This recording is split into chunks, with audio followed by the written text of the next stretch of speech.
Samweli arobanuza Dawidi amavuta, maze Uhoraho abaza Samweli ati uzogeza hehe kurira Sawuli kandi namaze kwanka kwaba umwami w'Abisirayeli?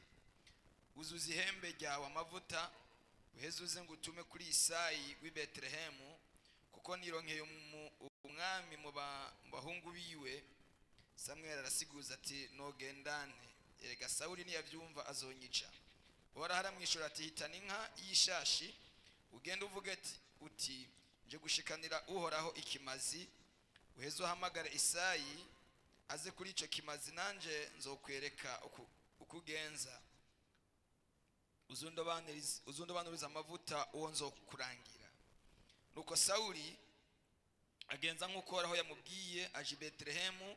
Ashitseyo abakuru b'igisagara baza kumusanganira bahinda agashitsi, baramubaza bati mbega ugenzwa n'amahoro? Ati egome n'amahoro, nzanywe no gushikanira Uhoraho ikimazi. Nuko nimwiyeze muze tujana kuri ico kimazi. Kandi yeza Isayi n'abahungu biwe abahamagara kuza kuri ico kimazi. Nuko bashitseyo abonye Eliyabu aribwira ati nta gukekeranya Uhoraho yimikisha amavuta nguyo imbere yiwe. Ariko Uhoraho abarira Samweli ati ntaco uraba ishusho yiwe canke ikireho ciwe, kuko ntamushimye. Erega jewe sindaba nkuko abantu baraba, kuko abantu baraba ku rukoba gusa, ariko jewe Uhoraho ndaba mu mutima. Maze Isayi ahamagara Abinadabu amwereka Samweli. Samweli avuga ati n'uyo nyene Uhoraho siwe yatoranije. Isayi arongera amwereka Shama nawe nyene. Samweli aravuga atuyo ateka n'uyo nawe Uhoraho siwe yatoranije. Nuko Isayi yerekana indwi mu bahungu biwe ngo Samweli abarabe. Samweli abarira Isayi ataba sibo Uhoraho yatoranije. Maze Samweli abaza Isayi ati mbega abana bawe bose nabo? Aramwishura ati hasigaye umuhererezi, ariko rero ari ku ntama. Nuko Samweli aramubarira ati tuma uja kumuhamagara, kuko tutari bwicare ngo tujye ataraza. Nuko atuma uja kumuzana, kandi yari umuhungu w'inzobe w'amaso meza w'umunyakaranga. Maze Uhoraho aravuga ati va hasi umusuke kw'amavuta, kuko wa wundi ari uyo. Haleluya. Nuko Samweli acayabira rya hembe ry'amavuta ayamusukako, bakuru be bamukikije. Kuva uwo munsi mwe Uhoraho yamaza kuri Dawidi akabushungwe. Nuko Samweli arahaguruka asubira i Rama. Amen. Dukomere Imana amashyi kubwirija. Twumvise amakuru ya Samweli, twumva amakuru ya Isayi, twumva amakuru y'abahungu biwindwi, twumva n'amakuru ya Dawidi. Imana ibwira Samweli, iramubwira ngo genda i Betelehemu undobanurireyo umwami, kuko nabonye y'umuntu afise umutima nk'uwo nshaka. Haleluya. Turakeneye kugira umutima nk'uw'Imana ishaka. Icyo gihe Samweli yari yarobanuye Sawuli, ariko Sawuli akora nabi, akorera Imana iminsi mike neza, iyindi minsi yose akorera Imana nabi, kugeza igihe Imana yicuza icyatumye yimika Sawuli. Iravuga ngo ndicujije icyatumye ndamwimika. Imana ntabwo ikwiye kwicuza ku bwacu, ahubwo Imana ikwiriye kunezerwa ku bwacu, ikavuga ngo uyu muntu kuba naramuhamagaye, uyu muntu kuba naramuremye, uyu muntu kuba naramushizeho ni iby'igiciro ku bwanje no kuri we no ku bwa benshi. Haleluya. Twihuse, iki gihe Dawidi ngo agiye agenda ajanye ihembe ry'amavuta. Samweli agiye ngo agenda ajanye ihembe ry'amavuta yo kurobanuza umwana. Mwari no teraniro harimo abantu Imana igomba kurobanura. Muri iri teraniro harimo abantu Imana igomba guselektiona. Ushobora kuba ugomba gutoranirizwa akazi, ushobora kuba ugomba gutoranirizwa urugo, ushobora kuba ugomba gutoranirizwa urugendo, ushobora kuba ugomba gutoranirizwa amafaranga, ariko hari umuntu Imana igomba irobanuriza ikintu cyiza Imana igomba ikore ku buzima bwawe. Ntabwo byumvise ubuzamuye. Haleluya. Ayo mavuta yarayo kurobanura umwana. Amavuta yamanutse mu iri teraniro nayo kukurobanuza ikintu cy'umugisha ku buzima bwawe. Mungu akubariki mama, we wavyumvise kare. Imana yo mwijuru igomba kukurobanura mwikundi ry'abantu benshi ugenderamwo, mwikundi ry'abo mukorana, muri groupe yabo mwirigwana. Imana iragutoranyamwo, Imana iraguseleksionamwo. Uyu munsi turasigwa amavuta adutandukanya n'abandi. Uyu munsi turasigwa amavuta aturobanura hagati mu bandi, muri benshi, mu bandi igihumbi. Imana ntabwo iza kukwitiranya, iraza kukurobanuramo nka wewe. Muri benshi, mu bihumbi by'abantu, mu mamiliyoni y'abarundi, Imana iragutoranizamo ikintu gikomeye igomba gukora ku buzima bwawe. Mu mamiliyoni y'abakobwa, mu mamiliyoni y'abagabo, mu mamiliyoni y'abasore, tuvuga amamiliyari, Imana iraza kugutoranyamwo wewe igukorera ikintu itakoreye abandi. Semeni haleluya. Imana ari ikigomba gukora muri iri teraniro riri ngaha. Imana ari ikigomba gukora mu bantu bariko baradukurikirana kuri YouTube. Imana iragomba kukurobanura, Imana iragomba kuguselektiona. Ngo baragenda, Samuel aragenda agiye kwimika, bamuzanira abahungu beza barebare, bariye neza, bariye mayoneze, bariye bleba. Ariko Imana irabanga. Hari abantu Imana irojese, ariko izina ryawe Imana iraryemeye. My goodness. Hari ibintu Imana yanse, ariko ibyawe irabyemeye. Hari abantu Imana yanse kugira ngo wewe ushikirwe. Dawidi ntiyari kuri liste y'umuryango, ntabwo yari kuri liste, kuko bari kumuhamagara mbere. Ariko uravye uburyo yari yavutsemo, nibwo bwatumye batamuhamagara ubwa mbere. Azana abahungu indwi abatondesha imbere ya Samuel. Samuel agenda abahezagira, muhezagira yebwagira gutanga kugira ngo abahezagire, kuko nawe harageze igihe araba nk'umuntu. Yashika n'umukozi w'Imana akaja mu mubiri, ko nawe n'umuntu yagiye mu mubiri ariko yitwaje ihembe, araba ibintu mu mubiri. Abantu bamaze igihe bakurabira mu mubiri, abantu bamaze igihe bakurabira mu mashuri, abantu bamaze igihe bakurabira mu miryango, ariko ibintu bigiye guhinduka, bakurabira mu mavuta. Ndavuga ngo amavuta uza gusiga uyu munsi niyo abantu bagiye kukuboneramo. Byaranse ko bakubonera muri diplome yawe, byaranse ko bakubonera muri ya famiye yawe, ariko uyu munsi baraza kukubonera mu mavuta, baraza kukubonera mu mavuta. Amavuta atanga igikundiro mw'abantu b'Imana. Iyo wayisize, mw'abantu bameze gute? Mwazaye amavuta. Iyo wisize amavuta amota, nibikeneye kubwira abantu ngo nisize, ariko amavuta barayumva.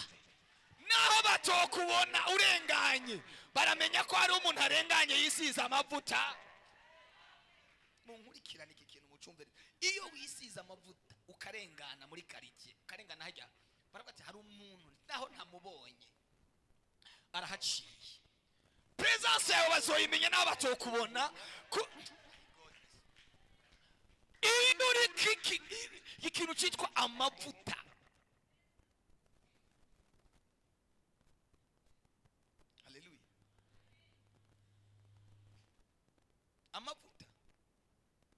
amavuta aryoshya ibyo kurya, atuma ibyo kurya biryoha, atuma amavuta ndayasobanure gute kugira ngo muyumve. Amavuta atuma ibyo kurya biryoha, amavuta atuma umuntu agira po nziza, amavuta arashobora kuguhindurira ishusho wari ufise ukagira iyindi ishusho nshasha. Amavuta agiye kukuzanira iyindi shusho abantu batakubonamo. Haleluya. Amavuta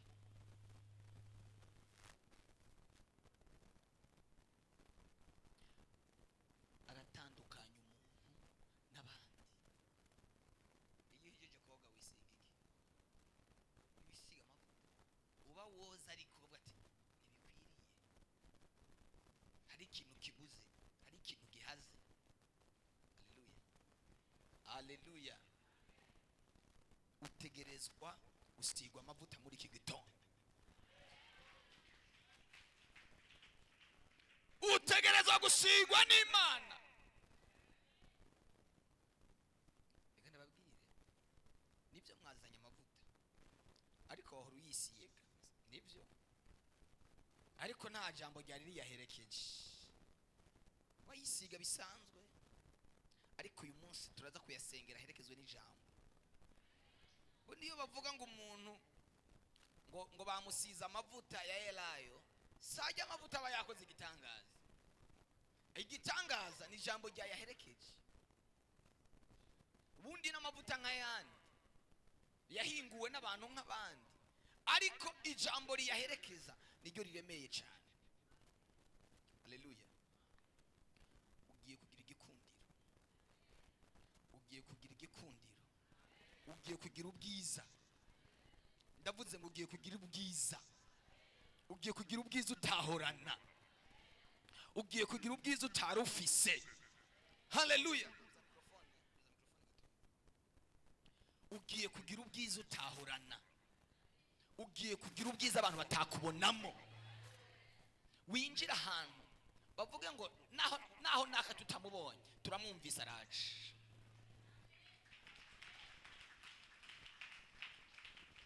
Mu rugo rwawe ugiye kugira igikundiro, muri bene wanyu ugiye kugira igikundiro. Semeni haleluya. Ugiye kugira igikundiro utahorana. Uzi ko ushobora kuba n'umukozi w'Imana mugabo atagira amavuta, ukavuga ibintu wumva menga ni byakatsi. Muramaze kurya ibirengarenga bitagira amavuta, bitagira n'umunyu, ibitika. Shawe na uruwakera kwe. Igitika murakizi, naho ugishyiramo ibirungo bimeze gute cyoryoha. Wapi gitika, namwe murabakera kwe.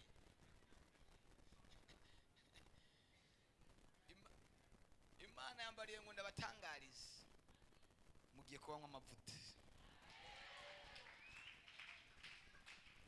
mugiye kubanywa amavuta. Dawidi ngo bari baramwibagiye uwo munsi. Samuel aravuga ngo nta kandi kana ko bagasigaye, nta wundi mwana wowe ufise. Aravuga ngo eka nta uretse. Hari abantu bagukuye kuri liste, hari abantu bagukuye ku rutonde, hari abantu bagukuye mu mwanya bategerezwa kubamo, ariko umviriza amavuta agiye guhindura ibintu mu izina rya Yesu. Reka ndababaze, Dawidi amaze gusigwa amavuta yaciye aba mukuru. Iwanyu mufise umwana w'umuhererezi akaba president cyangwa ministre, yari umuhererezi, arasubira kwitwa umuhererezi?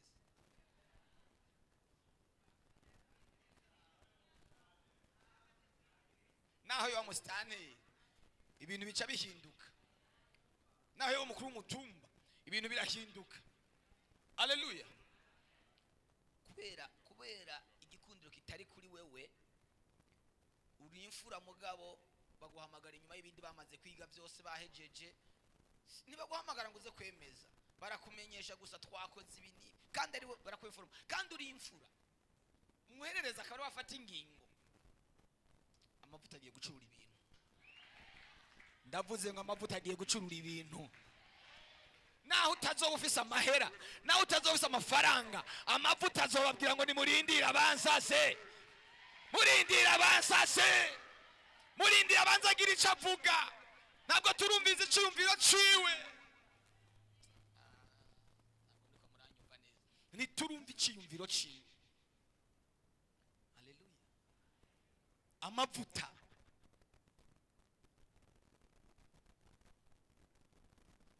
onction. Iyo umuntu yasizwe, iyo umuntu ariko onction, iyo umuntu ariko upako, ibintu birikora. Haleluya. Ikintu burya amavuta akora mu bintu byinshi. Yoba imodoka, yoba ikinga, iyo ikintu kitagira amavuta kiragora, ariko iyo kiri nk'amavuta kiroroha. Ibintu bigiye koroha.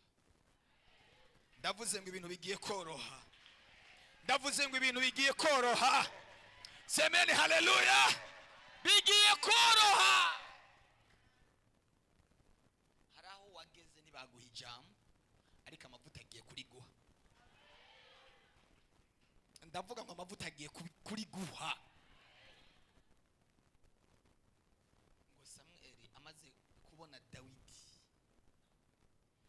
ijwi ry'Imana riramubwira ngo wa wundi yarakenewe nuyo Mana, urabona, ariko amateka ntiyampaye ijambo, imikorere ntiyampaye ijambo. Ndagomba amavuta ngo asobanure ibintu. Ndagomba amavuta asobanura ibintu. Haleluya. Hari umuntu kwami turavugana, byari twe turaganira, tugira komanteri ku bakozi b'Imana, abakorera Imana. Hanyuma turavuga kuri Chris Ndikumana. Ndamubwira ati Chris Ndikumana muri Afrika yose siwe atanga ubutumwa kuri audio wenyene. Hari n'abandi benshi batanga ubwo butumwa, ariko bwanse ko burengana zone barimo.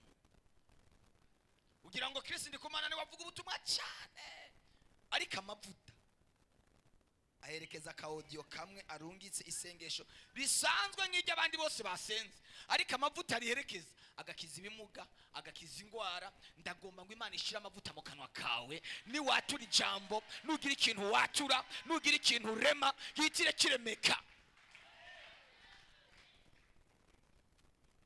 Amavuta iyo yaje, Bibiliya avuga ngo uwo munsi amavuta acarimuka ava kuri Sawuli, yava kuri Sawuli yimukira kuri Dawidi. Hari ibintu bigiye kwimuka. Ndavuze ngo hari ibintu bigiye kwimuka. Erega nta kintu na kimwe uzoro nk'Imana itagikuye ku wundi muntu. Nta kintu na kimwe Imana izoguha itacyatse uwundi muntu. Amavuta ya Elisa yari yatsende, amavuta ya Samweli, Imana ya Yosuwa, Imana yari yatsende. Hari umuntu Imana yakikira. Amavuta ya Eliyabu, Imana yari yatsende. Eliezeri yari yatsende. Abantu basoma Bibiliya, yari yatse Aloni se wiwe. Amavuta y'ubuherezi bwa Aloni yari yamwatse iyaha Eliezeri Mungu.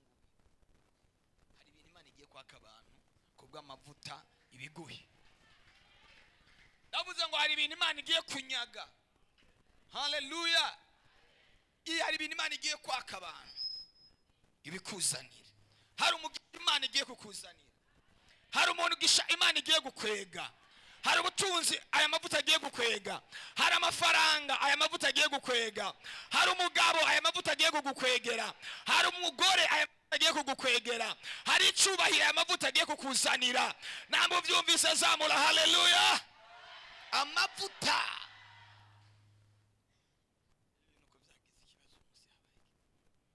Haleluya.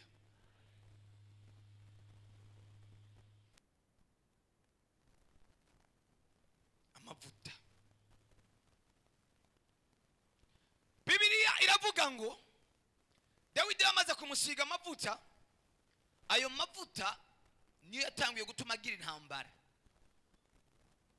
Iyo usizwe amavuta intambara ziraza, ariko ubufise strategy Imana yaguhaye zo kuzitsinda, kubera ko amavuta aguha ubwenge. Uyu munsi aronsa ayo mavuta, Sawuli ngo agira umwuka w'igikange mu gishingo cy'amavuta yari afise.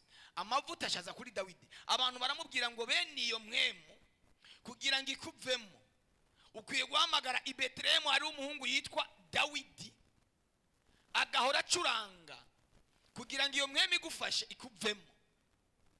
Muri mwebwe navuze ngo abantu bagiye gusigwa, mugiye kubohora igisagara murimo, mugiye kubohora karitsiye murimo, mugiye kubohora inzu zanyu, mugiye kubohora imiryango yanyu, mugiye kubohora ama business yanyu. Yes ashimwe. hari ibintu mugiye gutegeka, bitegekeke byumve.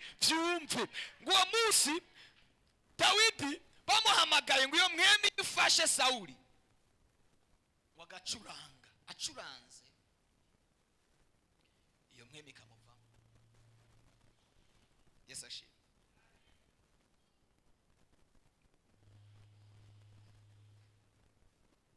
ngo bica bituma Sawuli abona ko amavuta yimukiye kuri Dawidi, ngo atangura kumuhiga kugira ngo amwice.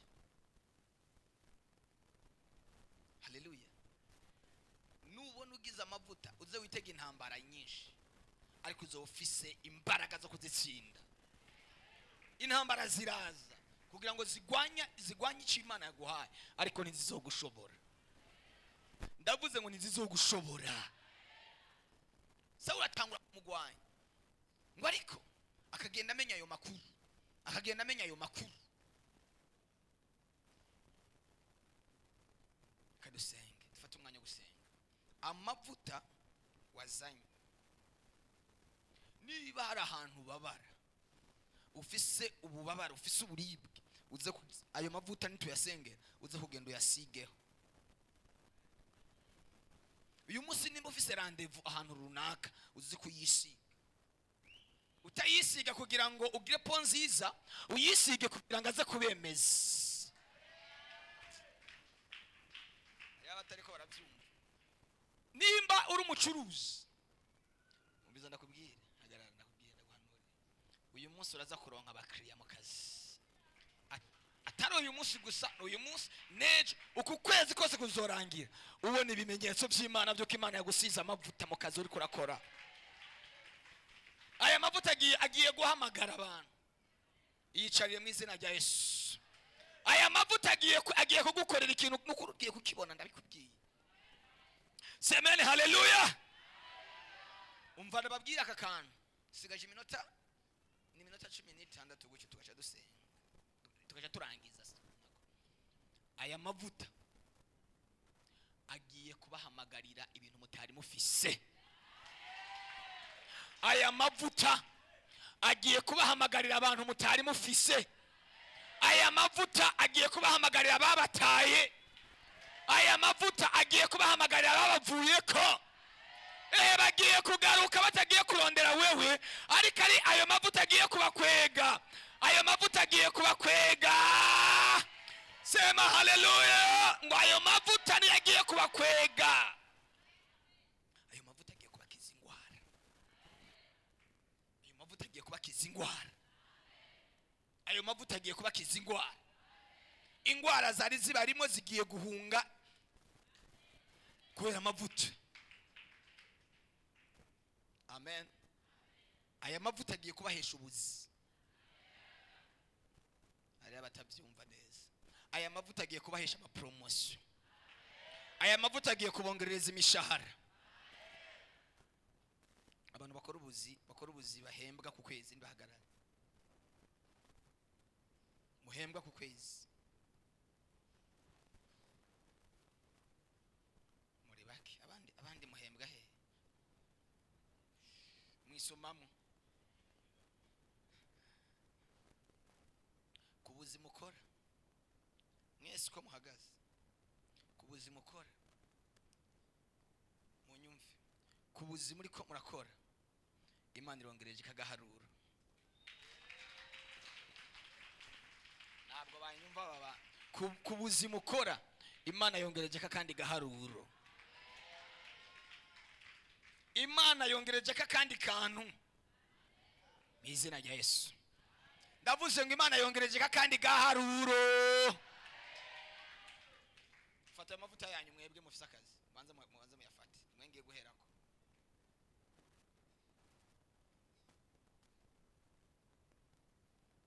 Fata amavuta bayazanye.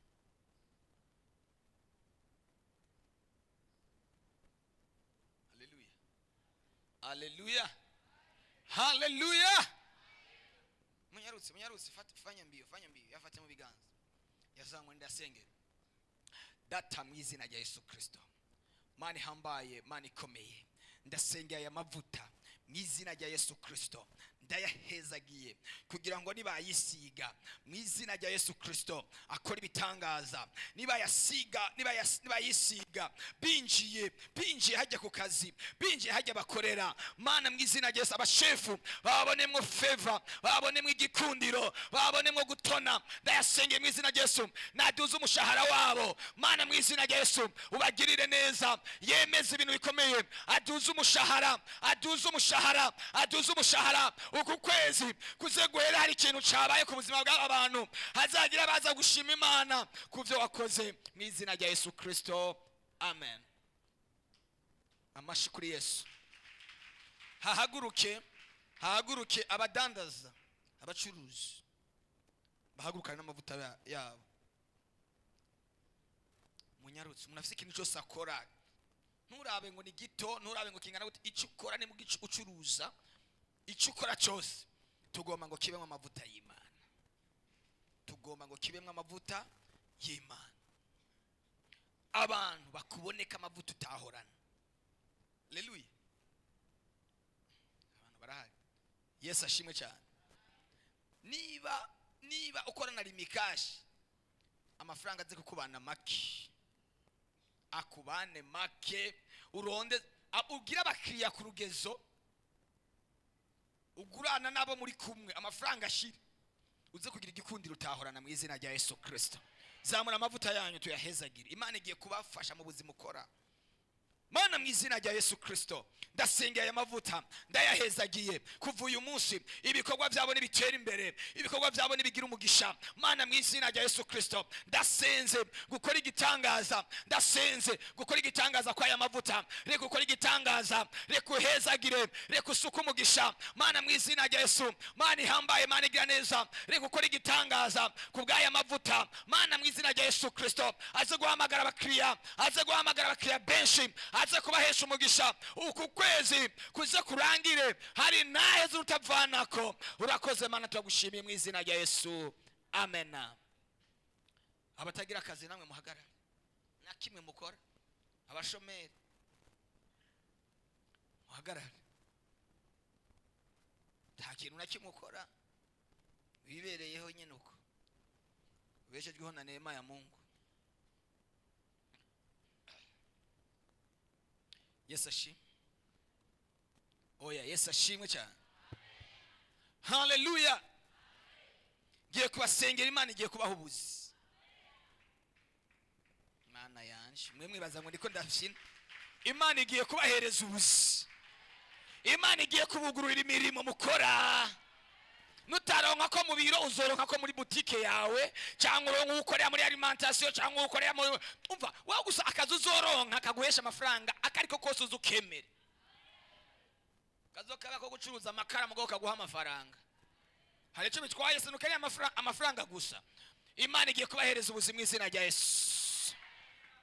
Mana ndasengeye amavuta yazamure mu izina rya Yesu, ndasengeye abakeneye amafaranga, abahesha imitahe, ndasenze mu izina rya Yesu bagirire neza, ndasenze mu izina rya Yesu bagirire neza, ubahubuzi abakeneye ubwo mu biro, ubaho ubwo mu biro, abakeneye ubwo kudandaza, ubaho ubwo kudandaza, akazi kose umuntu akeneye ukamuhe. Mana mu izina rya Yesu ubagirire neza, ndabahesheje umugisha, ubagirire neza, ubatabare, cyubahiro kibicaye mu izina rya Yesu, amen. Mungu awabariki sana. Muhaguruke.